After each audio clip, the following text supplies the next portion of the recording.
can't throw low if I want to, but Craig Hoolieston can. Watch as he kills my panther with a lowly tin can. I can't roll low if I want to, though I try and try and try. When my 10 egg 3 he rolls an MC, and then my 10 egg 3 dies. Holy dice, they're out of control. Holy dice, oh look, another roll low. I can't roll low if I want to, my dice come up high. But I see Craig, it's another snake eyes, and then I cry. I can't roll low if I want to, though I try and try and try. When my 10 egg 3 rolls an NMC, and then my 10 egg 3 dies. Oh, he dies, he's out of control. Holy dice, so look, another roll low. Another low roll. A holy dice.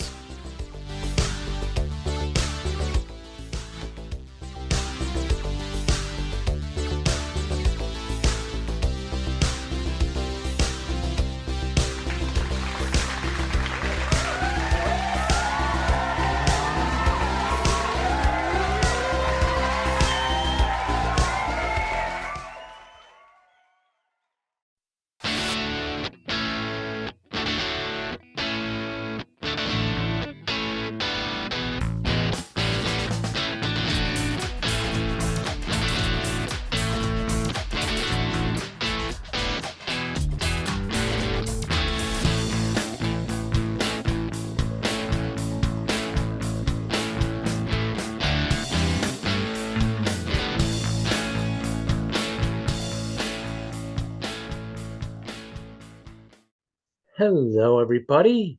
Hello, everybody. It's me, Jeff. And Dave.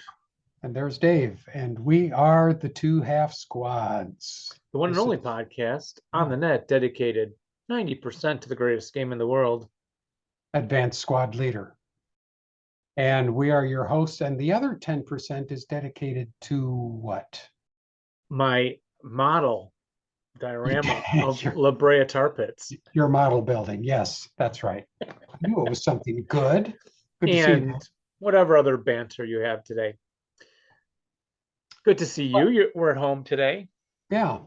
I went to the doctor the other day, and we were talking about something that needs to be done. He said, it's nothing to worry about. It's not a big deal. He said, you're young. I said, excuse me? He said, you're young. Doctors usually don't get my humor. So I'm in there joking around and stuff. And they're just like, what are you talking about? Well, so I kept saying, would you say that one more time into the microphone? And he didn't quite get it, but I like that doctor. I'm going to give him a nice big Christmas bonus. So it's official. I'm young. Well, regarding certain things and compared to certain people they see. Yeah, maybe so. I'm just feeling kind of good about that. So yeah, I'm having a good week. Now, if I could find a doctor that would prescribe more couch time. No, that would not be what you need. They keep telling me, get out and exercise, walk, play tennis, play golf, something like that. And I'm like, I'm a busy man. I'm too busy for that exercise foolishness. Well, while you were working today, Laura and I managed to send off her mother and sister who had stayed for the weekend. Oh, send them off? Back to Ohio? Oh, back to Ohio. They boarded the ship. Did you put them on the ship and give them a teary farewell? Off they went. Yeah. And then we played tennis in the 54-degree weather with a fairly heavy wind. And I won 6-3 a set. And then our second set, we only played best of 3. I thought your nose was turned up a little bit. I thought that. I noticed that. Yes, I beat my wife at tennis today. And a little stuffy with this pollen count. But playing in the wind was fun because I think I played the wind a little better than her. So yeah. And normally she can beat me any day of the week too. Like we take turns, kind of who's going to have a good day. So we're evenly matched, as they say. And so I know what you're thinking.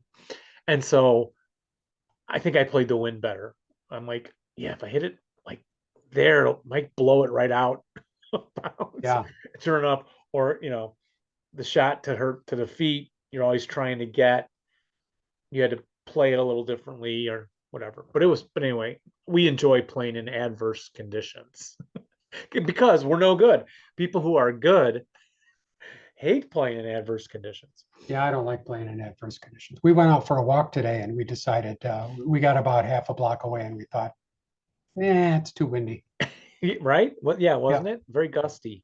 Yeah, very gusty today. But and then when you're serving, you're kind of waiting till the wind dies down for a moment. Yeah. Because autumn is coming here in the northern hemisphere, and well, it's here.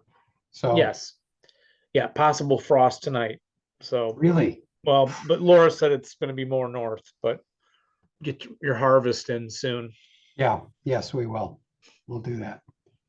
Well, do you want to see my La Brea tar pit model, everybody? Oh yeah, I would like to see how that's going. I know and of course, listeners at home, we'll put a picture up for you, of course, on the website. Yeah. So yeah, anybody who's listening via podcast instead of the video. Ready? Don't want you to get dizzy. The benefit of listening at home, you're not. I'm even going to stop my video so that we can just enjoy your. Wow. It's better than real life. It's got a dire wolf on it here. It's got a saber tooth on the back of the. It's not a mammoth. It's a mastodon. And what's missing, Jeff, from it? Do you remember? What's missing? Yeah, there's an element missing. Here's a clue. Oh, there's a vulture missing, isn't there? Yeah. Oh, what happened? Look, there's just vulture feet. Dave is showing me this thing. There are vulture feet attached to a limb there. What happened to the vulture? Well, when I put this board down, it's in the background to make it a better background. Yeah. I knocked him right off. Oh my gosh. Otherwise, he sits here. Can you see him? Yeah.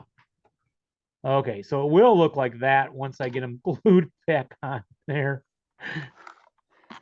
So I already broke it. But that's too bad. Remember I was at La Brea. We talked about it on the air a year ago, and I'm a big fan of all that prehistoric. Was that a year ago? Wait a minute. Was that January? Well, January. Oh, January. Okay. Yeah, not quite yet, but close. Yeah. I was getting scared there. Well, the model turns out. I mean, that looks fantastic. Thank you. Thanks for. Now, you don't really do much World War II at all. Not painting. Anymore. Yeah. No. Like dioramas and stuff like that. But you were at the Toy Soldier show. Yeah, we talked about that last show, right? With the swap it nights and stuff. And were there many World War II like diorama type things there? Nope, just toys. Yeah, interesting. Just toys. Okay. I do have this bomber. Remember, I did this. Here we go. We're flying over, folks. Can you see that? The B-17. I'm getting motion sickness. Blech. How about there? Turn to the right a little bit. There it is. Okay, yeah, you do have the bomber. Yes, that's nice. And then these World War I. Yeah. Simple stuff. Yeah. Very few figures. And that was more for school, showing it at school. Yeah. I'm thinking about getting some kind of hobby, something to do with my hands while I'm watching TV or listening to the radio for the winter. So I've been thinking about doing some models again, World War II models and stuff like that. We'll see if you could pick some simple ones. Yeah. Yes, you know me. Because those tanks are crazy with all the little wheels. Figures might be better. Or of course, paintings stuff can sometimes be easy while watching TV or listening to the TV. Yeah, we do a lot of listening to the Prairie Home Companion because all those episodes, there's about 800 episodes on their website. They're each 2 hours long, so we've got a lot of listening to do. How far in are you now? About 120 episodes in. So we've got about 600 or 700 left. That's a lot of hours. That's a lot of hours. Anyway. All righty then. Nothing else new? Nothing else new. Everything else is going well. Well, then on with the show. It's time for rules. You need the rules to play the game and put your opponents to shame. They might seem hard, but that's okay. We're gonna learn them anyway. Rules. All right. That, boys and girls, means it's time for rules. We're working still with the nationalities, and last time we did the British. This time let's do the French. Oh, wait a minute. You promised you wouldn't. Yeah, I did, didn't I? Yeah. I'm sorry, I promised that. Yes. No, I'll hold to that. 25.5 French units and the rules pertaining to them apply only until the French capitulation in June of what year, Jeff? 41. Earlier. 40. Yeah. Okay. I know, hard to believe it started in September 39. Right. And June of 40 was a French capitulation. And then to the Vichy French, but pronouncing that as best I can, I'm fairly sure it's right, thereafter. So if you have free French forces, you're going to look at Rule 25.53, which we'll get to. Green troops, Rule 25.51. The French 437 squads are considered green reservists, not conscripts, and should ordinarily be brought into play by ELR unit substitution. Did I not make questions? Oh, yes, I did. They're coming up. Oh, so one. Okay. What? So that's how they come in, just as ELR substitution? Yes. Yeah. Okay. Ordnance, the French have the unique red, black chit system. I said chit. Yes, chit. Thank you. French vehicles use the red numbers. Other French ordnance use the black to hit numbers. I don't. Oh, yeah. Back when I was learning the French and playing all those scenarios. Yeah. I don't remember doing that. Oops. So I think I got to apologize right now publicly to anyone I have defeated using the French vehicles. Because the vehicles, I guess that they didn't have, I don't know what, a lot of experience. They use red numbers. I'm sure there's a lot of guys out there that have been in therapy ever since they played you with the French, and I lost to this guy and he was playing the French. He cheated. He cheated. I suppose all that experience with the ordnance in World War One, right, would carry over, so they get black numbers. Yes, that makes sense. Yeah, because tanks were new in the World War One, but I probably didn't practice a lot with them. Yeah, right. 25.53 free French.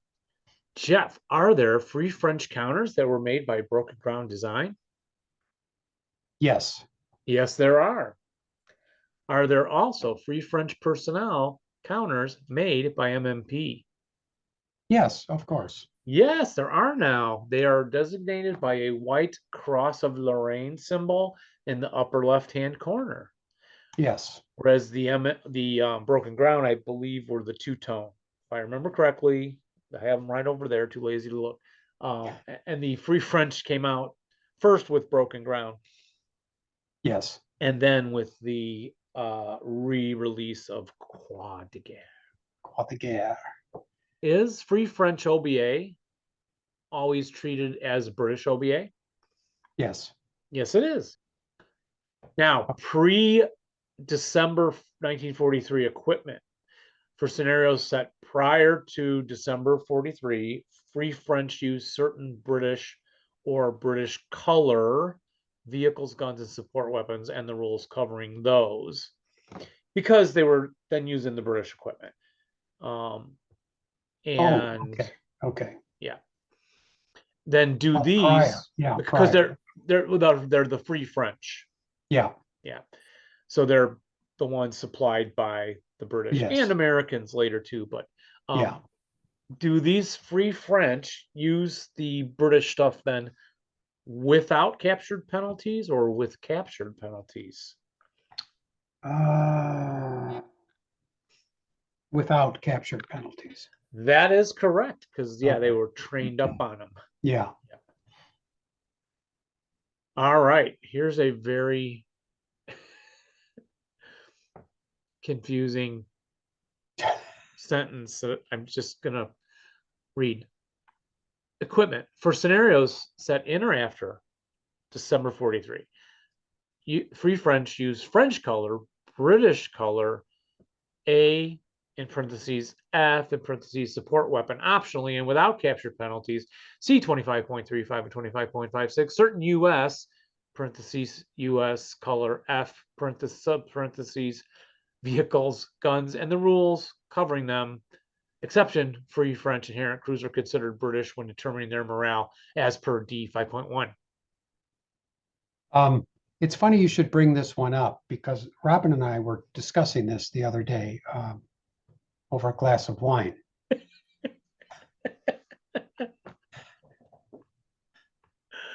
You were and then not.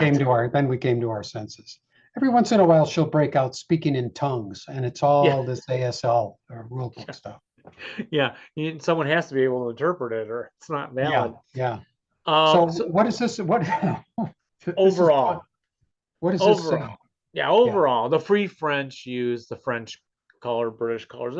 They just have a little A or an F to show it's a French weapon, or an American with the A in the color of the army. So I think early on in ASL or squad leader, even if you had a Free French unit, you gave them American weapons in the green. So you had the blue and the green together. Right. Then they came out with the British color or French colored or American, or French colored weapons that were American. So they just put a little A in it. It's the same stats as for the. So if the American Lend-Lease give you something, it used to be you had to use the American color counters from the American set. But now they issued them in the French color with a little A saying this is an American weapon. Here's a question.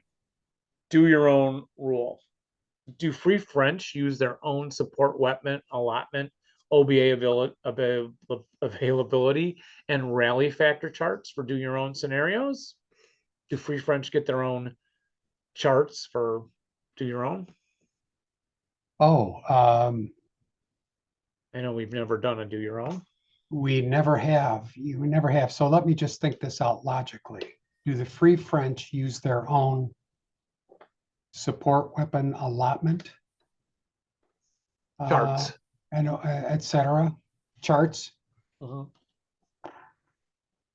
I don't think so. Yeah, I would think not, but yes, they did publish those now. Oh, they did? Yes. Huh. Then can a do-your-own player buy a Free French and a Vichy French to use together on the same side? No, I wouldn't think so. And you are correct. You may not. Okay. Yeah. Sometimes good old logic will beat my memory.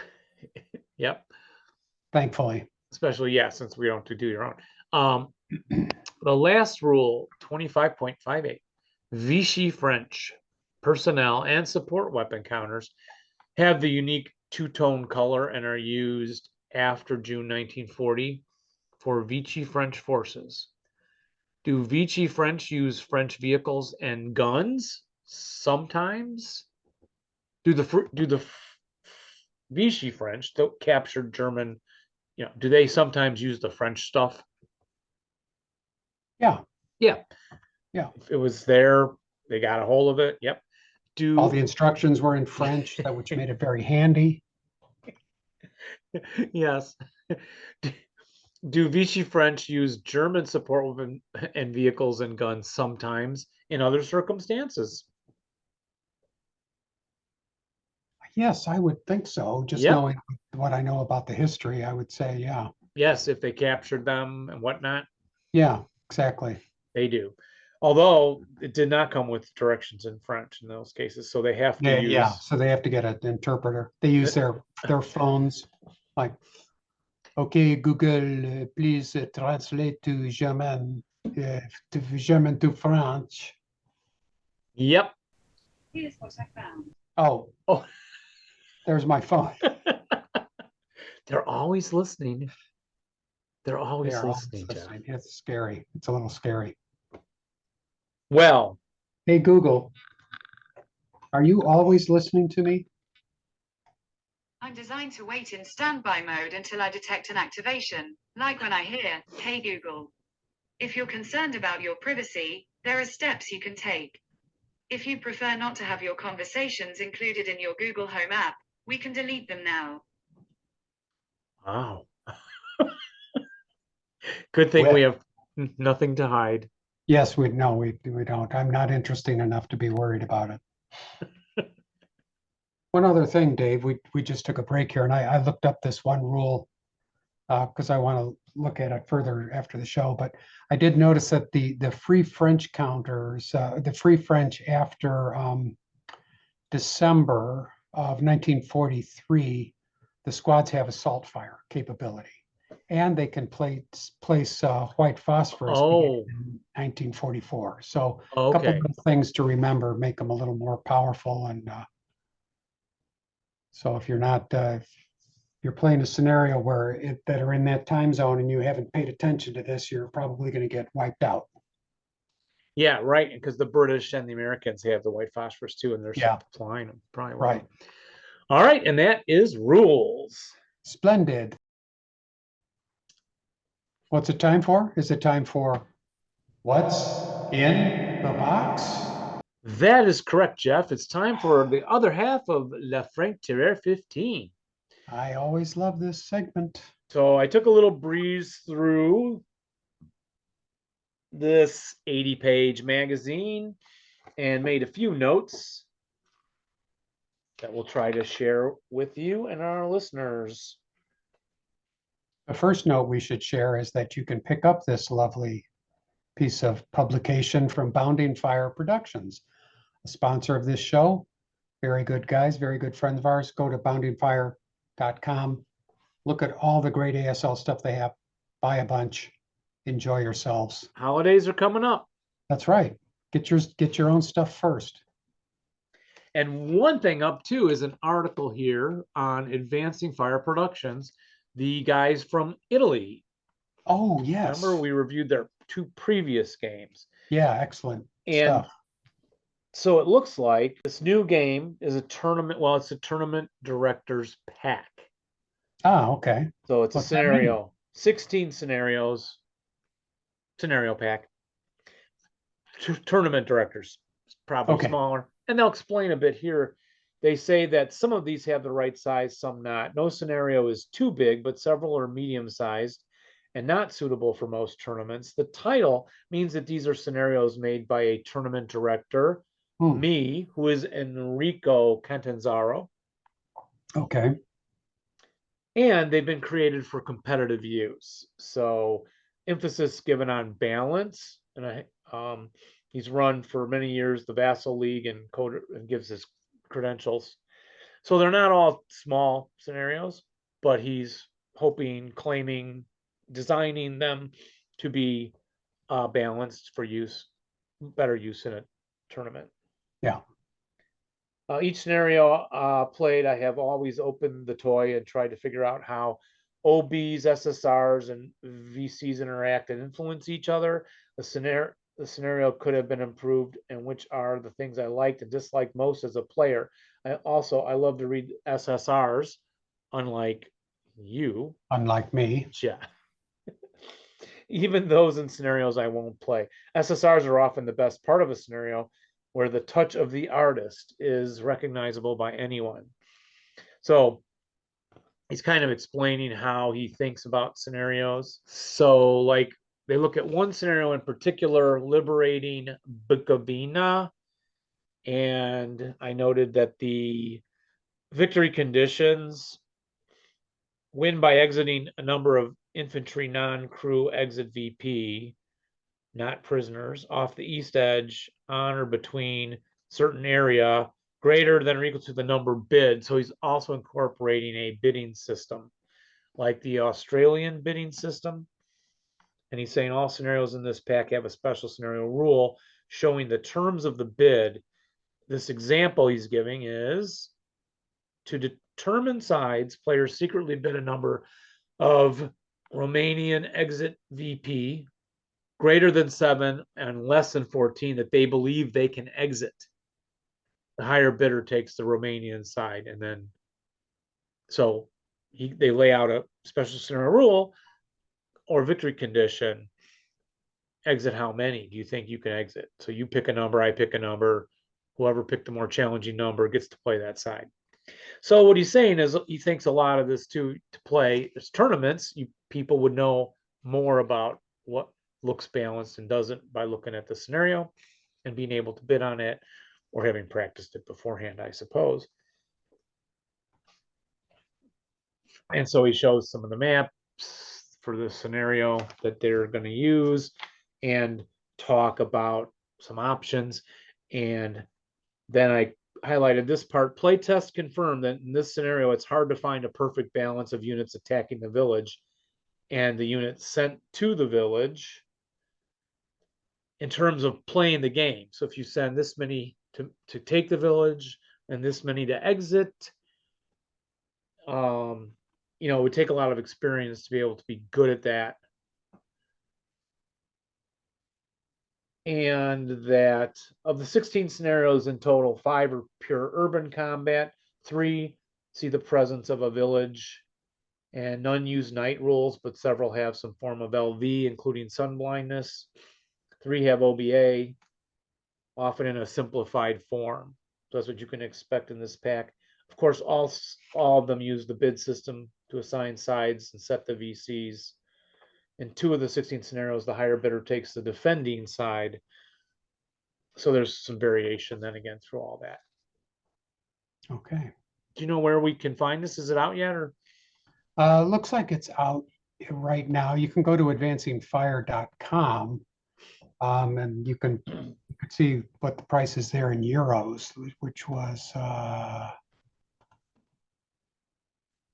Tournament Directors pack is 36 euros if you buy it in Italy, 40 if you buy it in the UK or the rest of the EU.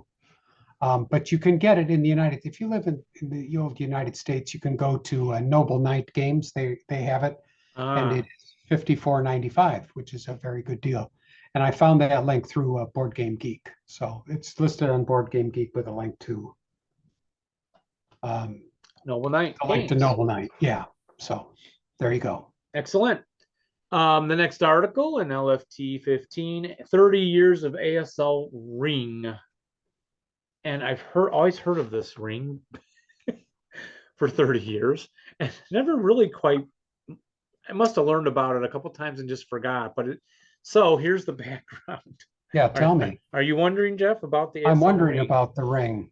Yeah. It was born in 1991. It's a tournament. Jean-Luc Boss and myself wanted to organize an event together. This is written by Francois Boudringue. Okay. And 6 players came for the first tournament with no publicity around the event. Very much influenced by chess tournaments. We proposed one scenario for 5 rounds of the tournament. Counterattack on the Vistula. So that goes back quite a ways. That's the original. Yes, it does. Yeah. Games. He said this is a questionable choice, but we thought it was the best way to understand the rules and come up with a strategy. By the end of the weekend, everybody was a specialist of this scenario. And so totally isolated, we were ignorant of the fact that very strong players lived next door in Belgium. Twin brothers, Bruno and Yves Tielemans, learned of our existence by pure luck, and it was through them that players from the north of France were invited to the ASL meetings in Brussels, which was organized and supported by ASL News Fanzine. and I had gotten some of those early ASL news fanzines. They were, I think, in French. I heard about them, and it's probably where the ring was just being discussed about this tournament. So anyway, that's kind of, it is a tournament then in Europe. It's interesting. They didn't know how you're in one country and in this other country, there's other ASL players, you know, back in the days of no internet. Yeah. Over the years, the number of participants has varied from year to year, with 155 having come to the tournament. Wow. There's just a picture of some of the guys. 155 came when? Did it say what year? That's amazing. Over the 30 years of the tournament's existence, with Okay. 155 players having come. Okay.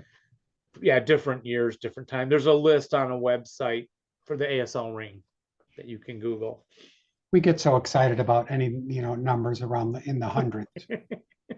And then you look at some of these other kinds of games that people play, especially video games, and they're millions and millions and millions and millions. But Yeah, ASL's better. And then Francois just writes up a nice, interesting article about like being lucky, being unlucky, funny things at the tournament, what they learned, etc. Always enjoy those. I love those articles. Yeah. There's a page rundown for the Caslow 33. And the tournament had 2 5-0 players, with the overall winner being determined by 1-point tiebreakers. Jean-Pierre Raymond of Montreal, Quebec, won the tournament, beating Ken Young, in the scenario Jackson Jones from Hatton and Flames. Jeff Wasserman of Toronto, Canada, came in second, beating Keith Hill, also in Jackpot Jones scenario. Congratulations, Congratulations, gentlemen. Yeah. And then there's an article, 10 questions to Steve Swan. Oh, interesting. Our new good friend, Steve Swan. Yeah. Does Steve have to answer the questions, or does he just get them asked? They let him just answer with yes and no. It struck me as odd. Not nearly as interesting as it could have been. Yeah, like our interview would be much better. Just listen to him. Yeah. Yeah, it's like, how did you discover ASL and how long have you been playing? Yeah. He just says yes. Yes. And then they just. Can you tell us a little something about the process that you go through to create new scenarios? No. Oh, that's silly. It's a great article. Article. All right. Yeah, picture of Steve in uniform. Picture of Steve on patrol in Vietnam. That's better than ours. Oh, Jeff. Man. Why didn't we should have got that picture for our show? Yeah. Wow. Fantastic. Amazing. Yep. And of course, the fascinating thing about LFT, I've heard there's a podcast where they do like satirical songs of ASL and little comedy bits and things. And really, that's a very creative. But look, with LFT, you do get oh my gosh, whole cartoons, pages of cartoons. Yeah. Well, you're gonna want to borrow this, aren't you? Now I am. Is the cartoon in French then? All the balloons. No, the whole magazine's translated. I made it, sometimes I put little spelling corrections in my own copy. Yeah. Because the English, it's famous for not being perfectly translated. Right. But boy, this is amazingly fun stuff, Oh, that's cool. That's great. About gaming. And then you get an article on page 22 of the North African trailers. That's all we get. Trailers. How do you pronounce that, Jeff? Do you know? I'm sorry, I don't know. In the Tunisian campaign, the Armed Fist of Revenge. So it's the importance of North African troops in the campaigns of Italy and Provence in 1943-44 is well documented. some quick background. 1940 defeated left France's North African units nearly intact, besides the European Corps of Legionnaires, Zouaves, and Chasseurs d'Afrique. Many indigenous troops were in uniform, in particular the Tirailleurs, the first Moroccan division, which caused so much trouble to the panzers at Gembloux in May 1940, ended up nearly decimated in Lille, France, and was formed 60% of Moroccans. The 1940 armistice considerably reduced the strength of these units. However, additional equipment, either covered up or authorized by the occupying forces in front of the mounting British and Free French threat, meant that roughly 120,000 men were serving in North Africa in November 42. So France capitulates, and you have these colonial troops. You want to learn about them? Here's the place to learn. I do. Yep. Great pictures. Always good history, little bits of history expanded in that magazine, like that. Is it Tirailleurs? Maybe something like that. Tirailleurs. That sounds better than what I'm saying. Next up is the Tunisian campaign, 1942-1943. Cool. Geography of Tunisia. And then there's this very cool little comic guys, like Man Magazine. It's like Jeff. It's like yes, it's like Sergio. Spy versus Spy. Yeah, or Sergio Aragonés, or I think that was his name or something, who did all of the marginal art in Mad Magazine. Yeah. And it tells a whole narrative story through the next like 10 pages or something. This is a must. This is a must. Yeah, I'm going to order another copy, so because I know you won't give me that one. So the race for Tunis, the first clashes, the French, the Dutch resistance, the army, first army, German counter attack, and so on. Battles of Kasserine and Operation Oshchenkov. Renewed Allied advance. It's got everything you'd want to know. Which means I didn't read all of it. But when you're ready to go back to your West of Alamein games and stuff like that, play more desert. Oh, yeah. Yeah. All desert stuff for you. And then Ben Giroux wrote an article about prisoners. Again, with great art. One thing I highlighted, this may explain why a lot of beginners and even seasoned players do not accept surrender and prefer to shoot at them on sight more often instead of carrying them through the battlefield. Glad I'm not the only one. Yeah. I've always been that way too, but I've always been so intrigued by the concept. I mean, I got to say, I'm always torn about ASL because I love the detail, and at the same time, I hate the detail. So, but Prisoners has been really interesting. Yeah, and Dave and I take them now. We've been making ourselves, right? Oh, that's good. Yeah. And it has been fun. We had them escape, oh my gosh, now the guard broke. What do we do? Well, open your stupid book, or more like open your stupid brain. Take 10 minutes to read some rules. Yeah. And have some fun with some prisoners running around scrounging for weapons and whatnot. Right. Yeah. He points out in the article, especially good. It'd be especially good if you're playing a scenario. Maybe you've played it a couple of times already. Play it without taking prisoners. Do no quarter, and then play through it again and do the prisoners and see what happens. Yeah. It'll be fun. He gives an example. It's a very basic example I noted at the top. Okay. I kind of maybe insultingly I wrote basic. Not like I'm anyone to talk, but for people who do, right? But he points out here, escaped prisoners are still unarmed, but they are now both a known and they are now both a known enemy unit, and they're in good order. Right. Which means they can now contest concealment gain. Oh, wonderful. Yeah, I mean, Wow. there's more they can do. So even if they don't have a weapon and are not likely to find or scrounge a weapon, they can still be effective in at least blocking concealment gain. Yes. Wow.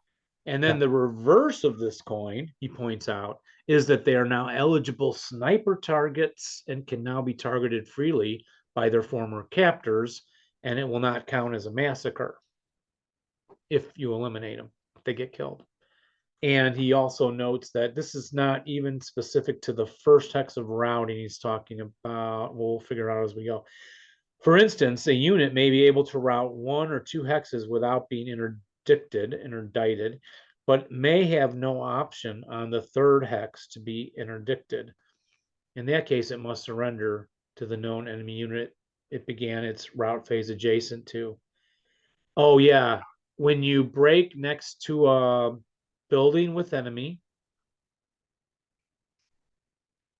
you're in the building on the corner, right? And everything Right. behind you is open ground, Right. or there's a hex or 2 to go before the trees. I don't know what I thought, but you break, you have to surrender, and if you have to use low crawl, right? If you're going to be interdicted, you have to surrender instead because Oh, right. you're right adjacent to enemy, Yes. and you can't go right into cover. And Right. they can't interdict you. Then you're going to surrender. But Yeah. I didn't realize it's not specific to the first hex, or maybe I did realize it. I don't know. So you're routing, and then you'll go to the next hex, and you could be interdicted there. You got to go all the way back and surrender. Maybe that doesn't happen much, or maybe I miss it. Interesting. Yes, if a captor rejects the surrender, no quarter is in effect for that side, but it's not reciprocal. I'm wondering if when my opponent calls no quarter, I think we just play it like it's for everybody. Oh, I mean, I've just been playing Dave now for 6 months. I'll have to ask him what we've been doing lately. But I swear I do it wrong. so like he's doing no quarter and you're taking prisoners? If once he kills prisoners, Once he kills prisoners, it's no quarter. and I think I kind of assume that's for both of us. Often, if you're the attacker, you're going to get more prisoners. Is that right? I suppose, yeah. Well, you're the one moving up in the new buildings. Right. You get broken, you're going back into where you came from. They're the Right. ones sitting. Well, often the attacker's trying to surround them and more likely to get Yeah. a situation where they'll have a prisoner and then therefore take no quarter. And then maybe it's just never come up. You just keep playing. But anyway, for you guys out there, no quarter is not reciprocal. Just because they killed your guys doesn't mean Okay. you have to kill theirs. Yes, he also points out prisoners are not counted for stacking purposes, thus they do not cause overstacking. So a guard can still occupy a 1-squad foxhole with up to 5 prisoner squads. Okay. Well, okay. And he writes, making the foxhole quite crowdy. Yeah. Yeah, so there's little things like that. I mean, again, I'm telling you, I'm learning some things or rethinking some things. And then finishing up here, prisoners do not pin by themselves, but they share the guard status if it is pinned. Okay. So also, as the guards all drop, the prisoners all drop. Yeah. Also, they count as a unit for random selection in case of a K/ or KIA. Okay. Yeah. Makes sense. Yeah, which means they're decent human shields. Again, sad to talk about, but Right. and can sometimes save their guard's butt. To top the cake off, they still count double victory points if eliminated by their side. So, Well, some interesting things to consider there. Yeah. yeah. Also, prisoners may assist the guards in some duties like entrenching or a rubble flame. I remember we talked about this on our show. Yes, Yeah. we did. Yeah. Yeah. I've never used that, but that would be handy. Yep. And don't forget you can interrogate them if allowed by SSR. As soon as you get the prisoners, you can interrogate. So if you got the SSR for interrogation, you want to take prisoners, is what he's pointing out. I want to take some prisoners and have them dig foxholes. Yep. Even if there's nothing to do with the foxholes, as usually there isn't, but Just I go do dig, like the idea that, yeah, go dig some back here yeah, behind the front where I won't be going. that's right. And then we have the article on the boards we covered last time. Yeah, those beautiful boards. The rules section by Jean-Pascal Paoli about, again, the hillocks, the wadis. Some tactical advice on DTO. Use entrenchments behind hillocks. This is from Jean-Pascal Paoli. Okay. Use entrenchments behind hillocks and inside diers to pop up in and out of line of sight.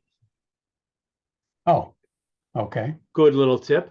Yeah. He says, fire pot shots at infantry whenever you can in the desert, because it's open ground, you know. Yes, right. Yeah, why not? In the same idea, or in the same vein, I think he means, use overrun even with the most basic vehicle. A truck making an overrun is usually no more than a 1 firepower, but in the open ground deserty stuff, it's a 1 at -1. Okay, yeah, that's good. Average Yep. roll 7 -1 6 starts to look good. Yeah, And use all forms of smoke in the desert, of course. yes. Wide open terrain. And he's got even more hint pointers and hints. And then we still have the Steve Swan and Robert Hammond article, which we Oh my gosh. covered last time with olive groves and remember the Oasis well rules, Right. the mosque temple, and so on.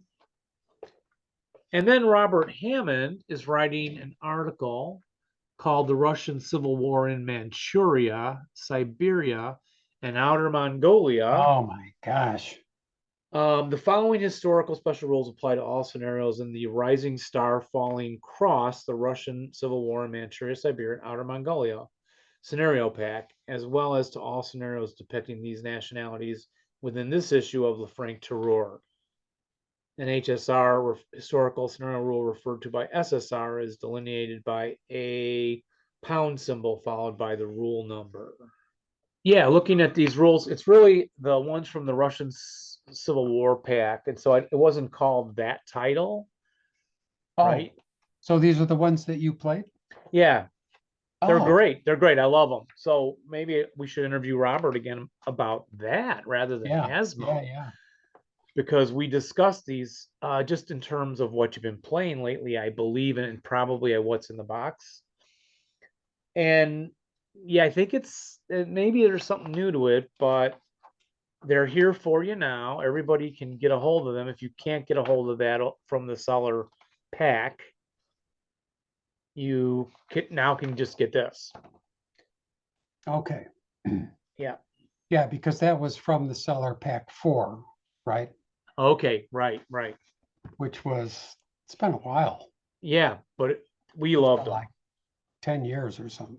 Yeah, it had all the ways to do the different, forces, the Yeah. Czech Legion, the White Russians, the Red Russians. Yes, right. I say 10 years, it's probably been 15. But Yeah, I mean, I played some with Barkalow before he left. yeah, okay, Florida. okay. So it's been a while, yeah. So maybe we haven't looked at the scenarios yet. Maybe there's a few in this pack. So this is just a historical hoping. article to go along with the, It's a reprint of Oh, it is? FTC Okay. 4 without any scenarios, without any counters. okay, As far as I can tell, Robert, jump in, put a comment, or call us and leave a voicemail. yeah, And then there's Torsten Cumberland wrote an article on night and the desert. excellent. I noted that in this article, I will focus on the combination of night and desert, which pertain to other theaters and types of terrain, such as PTO, use of Nova during the night and such. A player wishing to delve further into the night rules should consult some more general articles out there.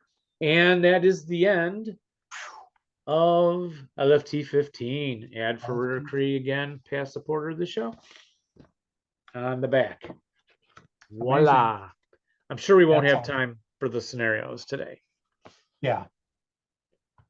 There's a lot of stuff, you know, for $90. And folks, you can get this. You can go to Bounding Fire Productions and look at the LFT pages, and they've got this particular volume 15 for $90 in the United States, and it's $120 for every other place in the world. Before we go off, did we want to address the upcoming Halloween scenarios from Oh yeah, we could take a quick look at those. Rumble Jones? Yes. I think we got a preview copy, so I don't know when these will be posted, but they will be available. So and it's not specifically Halloween, but no, he has taken taken the storyline from The Eagle Has Landed, the book by, what was his name? Jack. Can't remember the author's name now. Jack. oh, Spratt. Jack Spratt. Jack Spratt, yes. Anyway, and there was also a movie, which if it was made in the 70s and it was kind of a World War II movie, it probably featured Michael Caine. You know, there's some It was Jack Higgins. Jack Higgins, that's it. Jack Higgins. Michael Caine, let's see who else was in there. Treat Williams. I'll have to look up the rest. But it was kind of a good movie. It's been a really, really long time since I've seen it. But and he's got 3 scenarios kind of based on the movie. The idea behind the movie is a plot to kidnap Adolf Hitler. No, wasn't it? It was to kidnap Churchill. Yes. Who did I say? Hitler. Oh, I did? Oh, yeah. There's never a plot to kidnap him, only assassinate him. Yes. These will be Churchill, of course. available on his website, Yeah. blog, as well as he also told us he had Swappets, the nights that we were talking about last show, that Scott had those too. It'll be on the ASL Scenario Archive. Yes. Yes. So it's 3 scenarios. I think it's 1 map board that you use for the whole thing. And then there's something else included. It may be from the book, just kind of an overview of the town or something. Yeah, well, he sent us like a picture from the authors or someone reworking from the book, the map, like from the story. Yeah. What it would look like, and then the PDF of the final map. Yeah. One So it's 2 is scenarios. You're right. The Eagle Has Landed, the ambush. Yeah. In which the American player wins by controlling Joanna Gray's house, the office building, Studley Arms pub, and the mill. The American player may also elect to destroy the British truck in lieu of controlling one of the objective buildings. So again, without seeing the movie, but you get this small set of Americans, jeeps, and half squads, bazookas. But the Germans really are all, well, no, they got 5 half squads and then some heroes. And it's a captured British truck. And in the second scenario, you can look forward to following Colonel Pitt's disastrous assault on Studley Constable, the surviving Rangers fall back to regroup.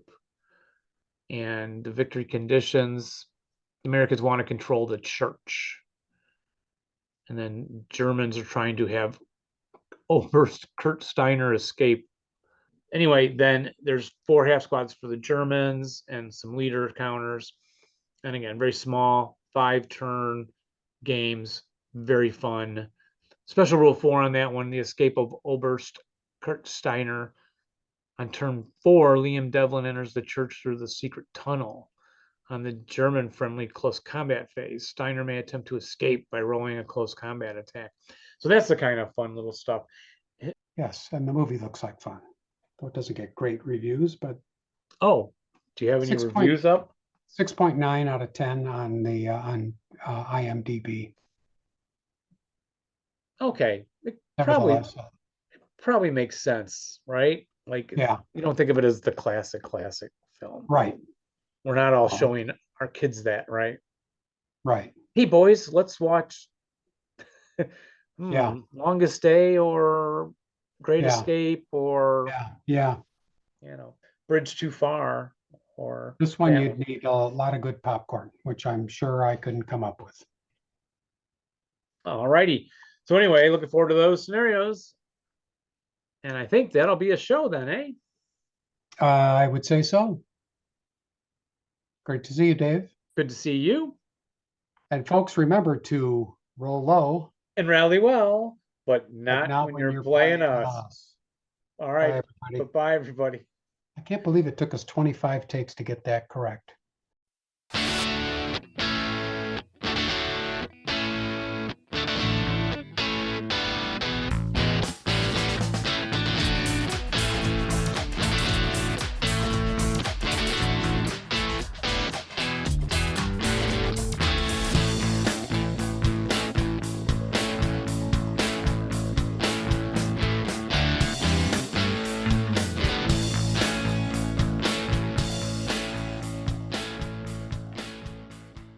Let's do it again. Okay. You say roll low. Okay. I say really well, and we Okay. both say it at a normal pace. Okay. Okay. Remember, folks, to Oh, roll low. and all right. One more. Now include this. Okay. Oh, Let's do one more. You introduce it. And take 25. It's like in church when the pastor's talking slow, so everybody can stay with him, but then it's really too slow when you're doing the You ever stand up and kind of recited. just twirl your hand in the air like, could you pick things up a little bit there, sir? No, but when we sing Happy Birthday, I hate how slow it gets. I sing it Oh, me faster too. and faster. Yeah. Yeah, like, golly, it's not a dirge, right?